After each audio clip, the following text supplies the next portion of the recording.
Brumbies now on 43 points, but the Brumbies have a bye before playing the Crusaders at home.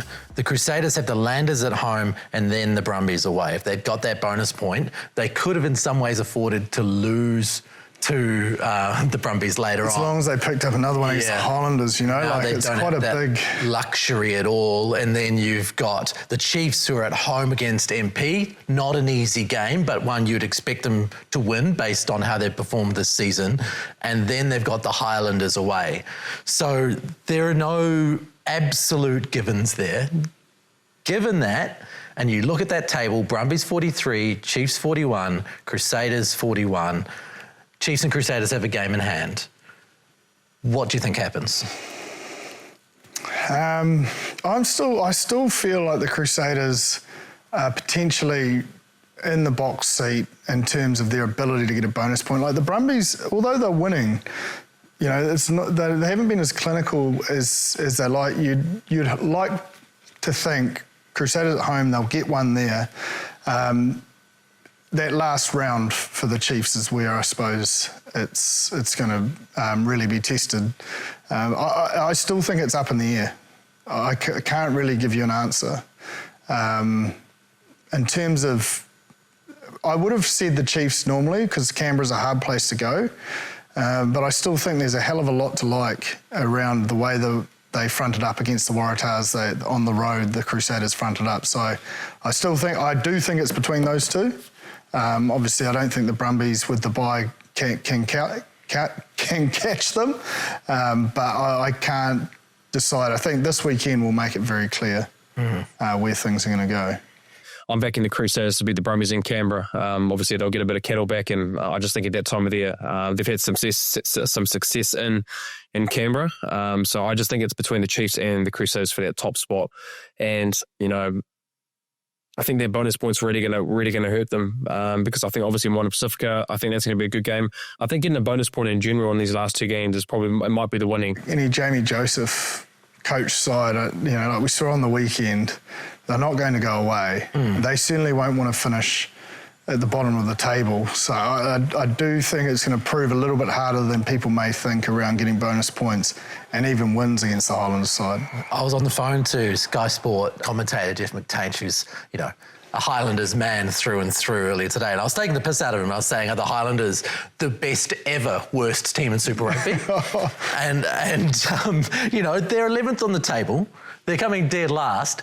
But they have a points differential where they're averaging -6 per game. So they're in everything. So are they the best team to sit on the bottom of the table possibly ever? Oh, yeah. But I also just think it's the strength of the comp. Like, they're only two outside, you know, sitting 7th, 3 wins outside being in the 6. It's not a hell of a lot in terms of the competition when they've, you know, finished within 7 points on most of those games. You know, there's some they'll look back. Like, even when they got dusted up by the Crusaders, they actually had more 22 entries than any other, you know, team has had against the Crusaders. They just couldn't get across the try line. So, you know, they have had a strong season. But I must admit, when they fell to the bottom of the table after the Drua result on the weekend, like, I was surprised. I was like, it just hasn't felt like that's where they belong. Bad, yeah. But they've been on a bit of a wretched run and haven't been able to find that win. You know, like, again, against Moana Pacifica, close but no cigar. Against the Hurricanes, close but no cigar. You know, it's almost that hurdle of them getting this result. They just can't withstand. A lot of them are lost in those last dying minute, like 82nd minute, was it, that Roygaard went over?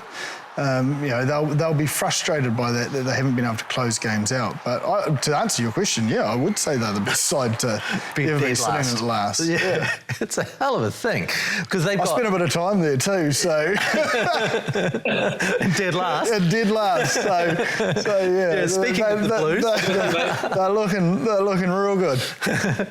Anyway, you know, let's talk about your 6 titles. Let's be cut half full. What tattoo parlour are we going to for the 7th? Lead us. Lead us somewhere, Ross. Lead us, navigate us back on track. We're in a rabbit hole. I quite enjoyed that though. I mean, it was painful for some, but for others, quite enjoyable. I did need to state the obvious. I know how they feel. But out of the Highlanders, there are obviously some really good points as well. Tavatavanawai was again outstanding at 12.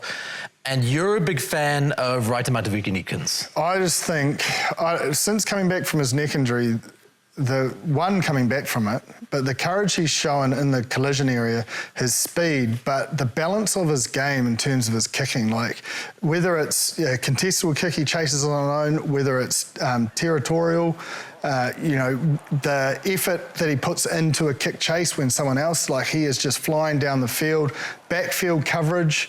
He's a genuine wing 15 for me, Bryn, and some of even the breakdown, he's getting a number of turnovers either through the jack or just barging straight through the collision area, and we know his pace, we know his attacking prowess, no question over that.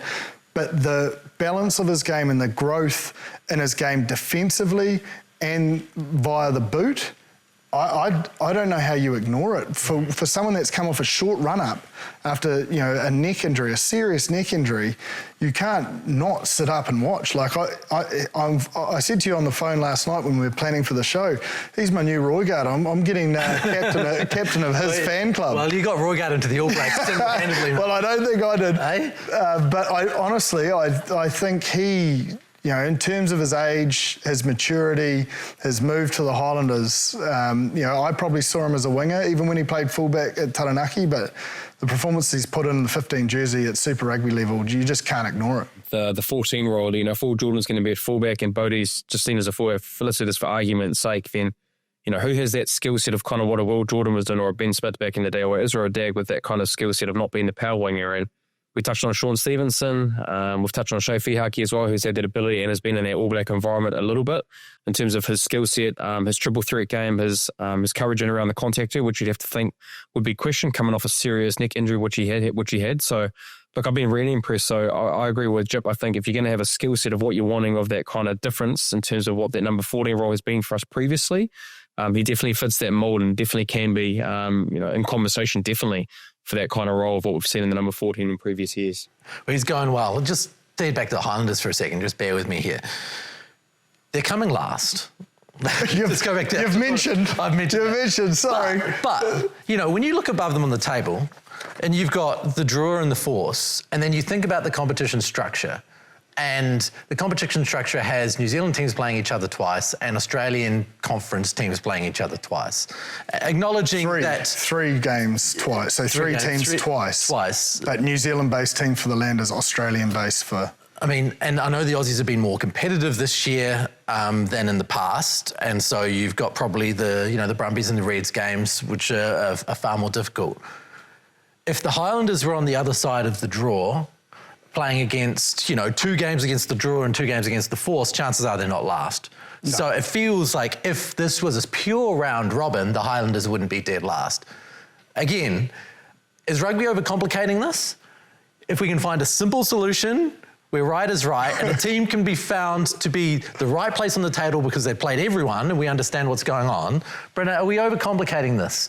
Have we got a team in last place because rugby's done them over? In a fair world, it would be home and away. You're playing each team home and away, but, players probably aren't wanting to play more games like that. It's probably not feasible for that to be able to happen. So in an ideal world, you get a home and away series, but unfortunately with the Australian teams, the New Zealand teams playing each other more because of obviously geographically, it just kind of is what it is, unfortunately. In your question, you brought out the elephant that's in the room. Find a simple solution. It's not easy. We've had lengthy discussions about what said solution could be, and it's pretty challenging to find another way. The only thing I can think of is rather than the 3 games being specific to, it's not conference, but that's how they're decided as your area.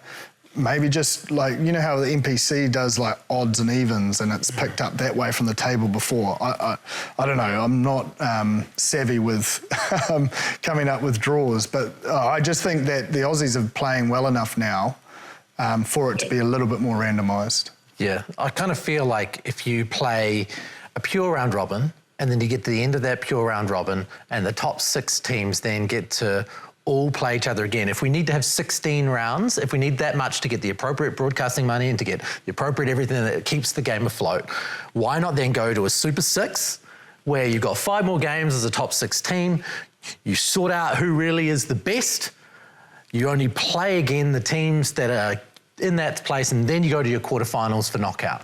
Bretta, what do you think? What about the bottom of the table? Do they play like a championship or gone?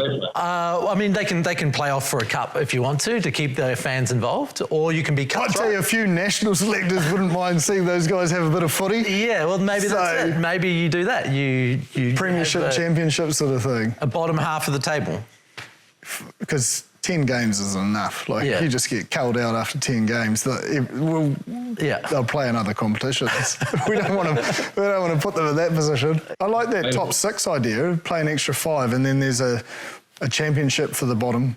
How would you feel, Joe, if you were in that bottom, though? If there's a trophy at the end. I don't have tattoos all over my body with trophies, me old boy.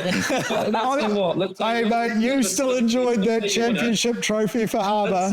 When we won that championship trophy for Harbour, you were all smiles. See, it's that they do it in NPC already. As fans, would they get behind it? I don't know. It felt pretty good walking around the North Shore in the championship. And you get an absolute ranking in a more fair way. And then it might sort out who is the bottom and who's the bottom. Yeah, so we really understand where everyone stood. Just saying. Like, give me a call. We'll talk it through. We'll change the comp. Jack Measley. How's that sound? Get his number. Just give me a call.